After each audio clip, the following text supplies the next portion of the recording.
Hello and welcome to Moments in History. I'm Linda Shenton-Matchett, author, speaker, and history geek. While researching my stories, I unearth tons of intriguing historical information that doesn't end up in my books. So I've created this channel to share these tidbits with you. I appreciate you stopping by. In a previous episode of Moments in History, I discussed the collaborative mission with Britain's Special Operations Executive and Norwegian fishermen, officially called the Norwegian Naval Independent Unit, but known colloquially as the Shetland Bus. I'd like to introduce you to Leif Larsen, one of the most famous of these brave men. Born on January 6, 1906 in Bergen, little is known of Leif's early life or his family, except that he began sailing at the age of 16. Bergen is a city on the southwestern coast of Norway surrounded by mountains and fjords, and is the home to Sognefjord, the country's longest and deepest of these beautiful oceanic anomalies. Colorful wooden houses line the old wharf, and the city was once home to composer Edvard Grieg. The city has ancient roots and is thought that trading started there as early as the 1000s. Tradition indicates that the city was founded in 1070 by King Olav Kyrre and was named Bjorken, meaning the green meadow among the mountains. Bergen was Norway's capital during the 13th century. And until 1789, the city had exclusive rights to mediate trade between northern Norway and the outside world. It was the largest city in Norway until the 1830s, when Christiania, now Oslo, took that honor. Later named Shetland Larsen, Leif volunteered as a soldier for Finland during the Winter War, which started with the Soviet invasion of Finland on November 30th of 1939. The conflict, and 3.5 months later, with several losses by the Russians, prompting the Moscow Peace Treaty. As a result of the attack, the League of Nations expelled the Soviet Union. Bergen was occupied on the first day of the German invasion of Norway on April 9, 1940. But Leif did not enter the Norwegian military until after the German invasion of the Kongsvinger fortress. He dramatically escaped Norway in February of 1941 in a fishing boat, Motig 1, and according to many accounts, by August he had finally joined the Norwegian Naval Independent Union. He trained with the Ling Company, a group that performed many raids, the most notable of which were those associated with the Norwegian heavy water sabotage. In the fall of 1942, as captain of the fishing vessel Arthur, Leif was part of the attempt to sink the German battlecruiser Tirpitz during Operation Tidal in Trondheim Ford.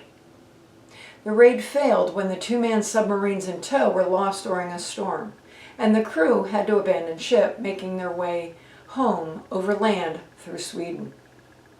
For his efforts in the operation, Leif received a conspicuous gallantry medal, the first non-Briton to do so. Part of the citation reads, quote, "The achievement of penetrating to within 10 miles of the berth occupied by the Tirpitz represents, on the part of the personnel, and particularly that of the Norwegians, a fine example of cold-blooded courage." End quote.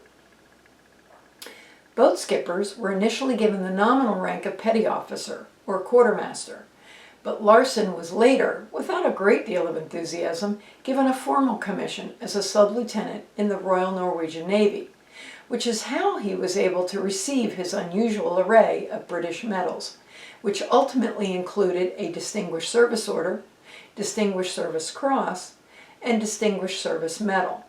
He also received numerous Norwegian awards and medals.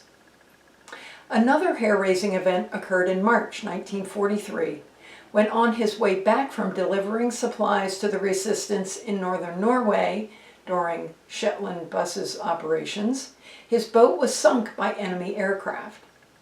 After rowing for 4 days back to occupied territory and hiding out, the survivors were finally retrieved by a boat that had been sent from Shetland.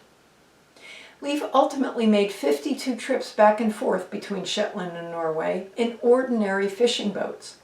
However, as the war progressed, Germany improved their air and sea defenses, increasing the danger to these fishing boats. The Germans also began to realize what the fishing boats were doing operating so far from the coast.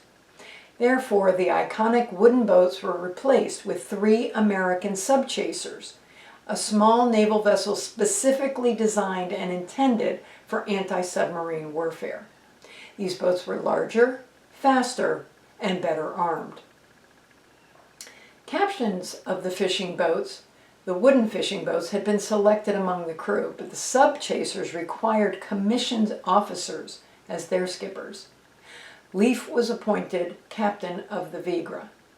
Constructed in Rhode Island by Harrison Parsons Incorporated for the U.S. Navy, the USS SC-1061, as it was originally called, was put into service on January 5, 1943, and transferred with the other 2 subchasers to Britain in August of that same year.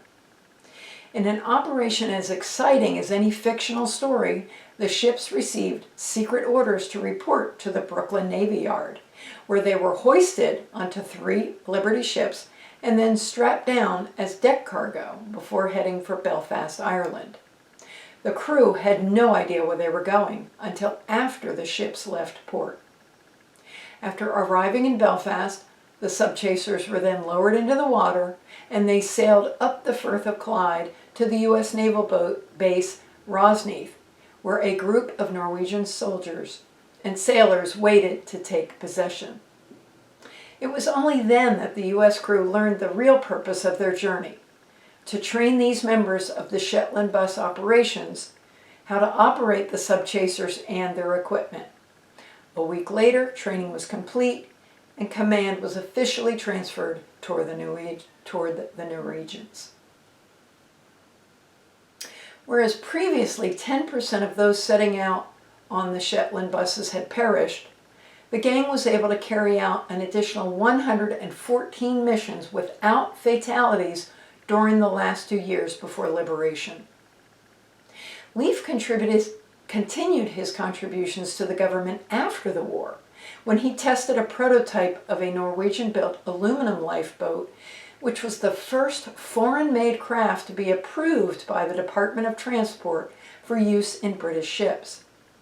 This might not seem like a big deal nowadays, but as historian Mark Burgess comments, in the insular world of 1950s Britain, the approval of a foreign supplier of lifeboats was a momentous event.